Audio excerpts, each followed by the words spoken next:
Когда в 1991 году Союз был накануне распада, я помню, первый раз спросил нашего президента, почему он ведет такую отчаянную борьбу за сохранение Союза.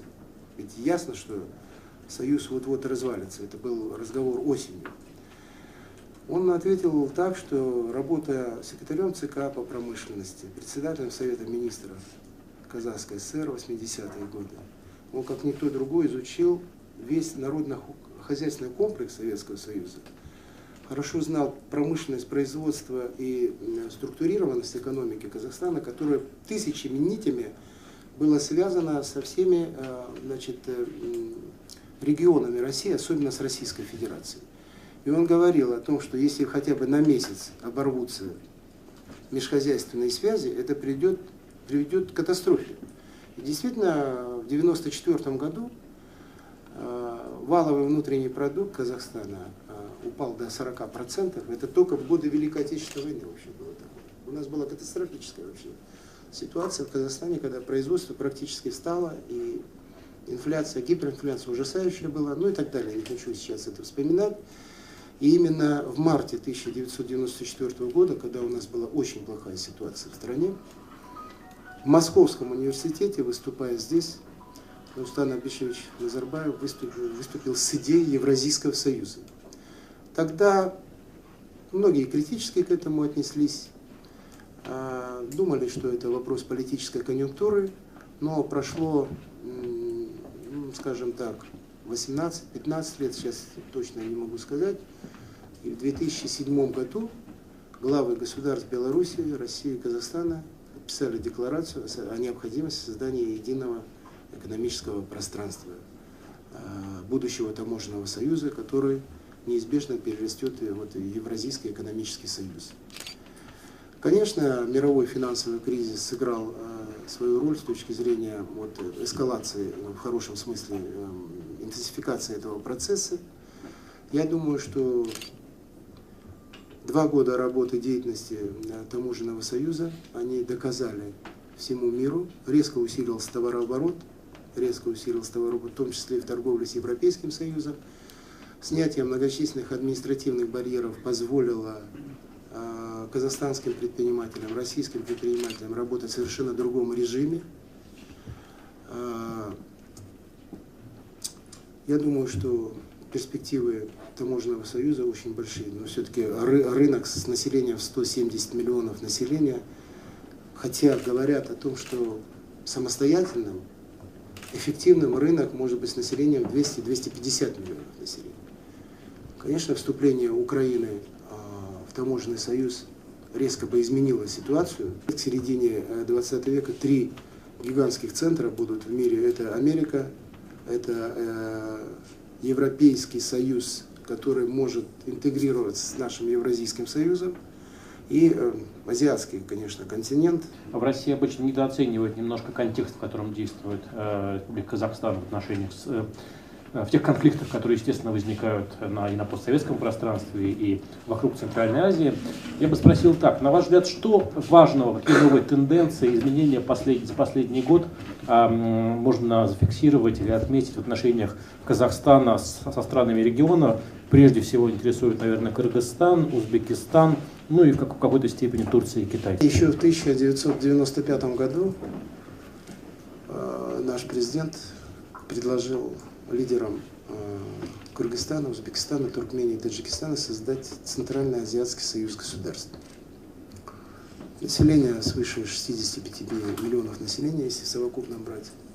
Очень развитая инфраструктура, трудолюбивое население с давними традициями, я имею в виду, особенно если взять традиции шелкового пути, торговли, ремесла, ну и так далее. Рыночная модель Казахстана плюс объединенные ресурсы. Это была очень хорошая идея, к которой достаточно прохладно отнеслись, и никто даже не стал из лидеров рассматривать это. Вот эта вот тема интеграции, постоянного объединения усилий с точки зрения конкурентоспособности, особенно в эпоху глобализации, она настолько актуальна, и мне, честно говоря, непонятна часто позиция тех или иных лидеров по этому вопросу. Поэтому У нас торговля, допустим, с Венгрией или с Польшей гораздо больше, чем с Узбекистаном или с Туркменией. Вот что печально.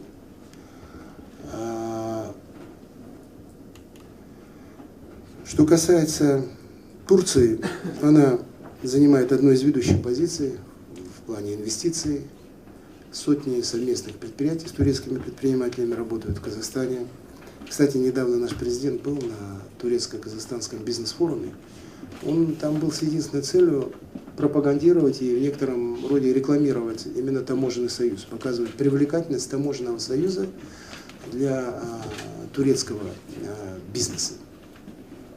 Недавно я был в Венгрии и в Польше, и я заметил такую тенденцию и у элит, и у предпринимателей, которые не хотят ни в коем случае дальнейшей интеграции в Европейском Союзе, внедрения евро на территории этих стран. И наоборот, с большой надеждой, оптимизмом и жадностью смотрят на восток, на российский рынок, на таможенный союз, на те перспективы, которые открываются для их бизнеса. Значит, у нас, конечно, достаточно нормальные отношения с нашими южными соседями, но главный вектор интеграции, он выбран. Это Россия.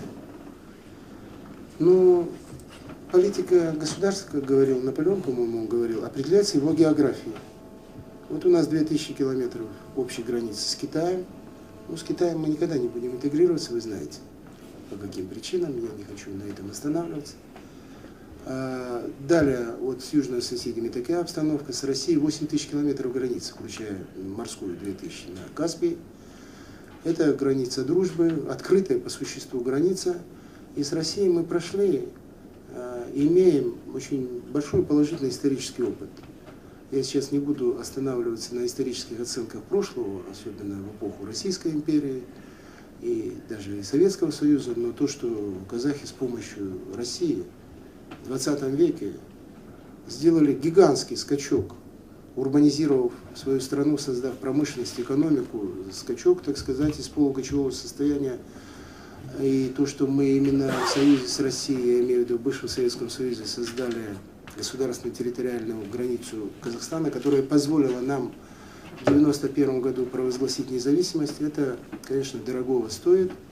Мы сохранили язык, культуру, традиции, создали государственность, и с этой точки зрения у нас нет альтернативы, кроме как теснейшей интеграции и дальнейшего движения вперед именно с Российской Федерацией. И когда наши соседи, Кыргызстан, Таджикистан, сейчас настойчиво просятся в таможенный союз, мы только двумя руками за. Поэтому надо четко понимать, речь идет не о создании новой империи, речь идет о создании экономического союза равноправных государств, которое в 21 веке будет конкурентоспособна в борьбе за рынки сбыта с Китаем, с Европейским Союзом, с Америкой и другими экономиками мира. Это вопрос номер один. Он жизненно важный для России и для Казахстана. Если можно, в двух словах, ваше отношение к нынешней ситуации, так сказать, в регионе Каспийского моря. Во-первых, вопрос статуса его определения, и позиции Казахстана в этом вопросе, хотя понятно, что с Россией все эти вопросы регулированы, тем не менее. И вопрос ситуации, складывающейся вокруг Южного Каспия, трубопровод Туркменистан, Азербайджан, ситуация вокруг Ирана, которая может угрожать, так сказать, тоже стабильности в этом регионе. По Каспию, насколько я знаю, были проведены очень интенсивные, достаточно доверительные, хорошие переговоры со всеми участниками, включая Иран. Вы же знаете, в проблеме Каспия, если хотя бы одна из стран, граничащих с Каспием, занимает отрицательную позицию по какому-либо вопросу, то этот вопрос фактически в тупик заходит. Что касается российско-казахстанских отношений, абсолютно никаких проблем не было. Буквально вчера я посмотрел очередной документ министра нефти и газа, значит, своим российской коллегой подписали по Кашагану. Крупнейшее нефтяное месторождение заработает. Уже со следующего года начнется. То есть наша цель 2015 года иметь 150 миллионов тонн нефти в год. Я еще раз хочу подчеркнуть и акцентировать внимание на великолепных отношениях Казахстана с Россией, которые позволили нам пользоваться российской территорией, российским транзитом, продавать нефть, ГСМ, газ через Россию в Европу, и это позволило Казахстану сейчас иметь 85 миллиардов долларов в национальном фонде. Согласитесь, вот такие добрососедские отношения, конечно, взаимовыгодные, потому что часть казахстанской нефти идет и по российским трубопроводам и так далее. Но это не буду вдаваться в специфику и в детали. Это, еще раз подчеркиваю, российско-казахстанские отношения являются самыми образцовыми и идеальными с точки зрения двухсторонних отношений. Как ваш президент, уважаемый Нурсултан Абишевич, и руководство рассматривают вот, направление деятельности вокруг ситуации с Афганистаном? Дело все в том, что после переизбрания Обамы на пост президента он, по идее, должен выполнить свои обещания в 2014 году вывести войска. А я помню, что еще где-то года полтора назад Нурсултан Абишевич заявил, что необходимо, так сказать, начать переговоры с умеренными группами талибов. Вот потом как-то эта информация немножко заглохла. Вот продолжается что-то в этом направлении? Значит, я напомню вам, что в сентябре 2002 года Казахстан и Соединенные Штаты Америки подписали стратегические партнерские соглашения, большей частью касающиеся по борьбе с терроризмом, наркотрафиком и по вопросам безопасности в Центральноазиатском регионе в том числе. Америка рассматривает Казахстан как главного партнера по решению афганской проблемы, имеется в виду вывода американских войск из Афганистана. Это сложнейшая вообще технологическая и организационная проблема. Вы представляете, каждые 7 минут будет взлетать транспортный самолет с территории Афганистана через северные, значит, воздушные пути Казахстана, железнодорожный транспорт используется, Каспийские порты Казахстана, ну и, конечно, через российскую территорию.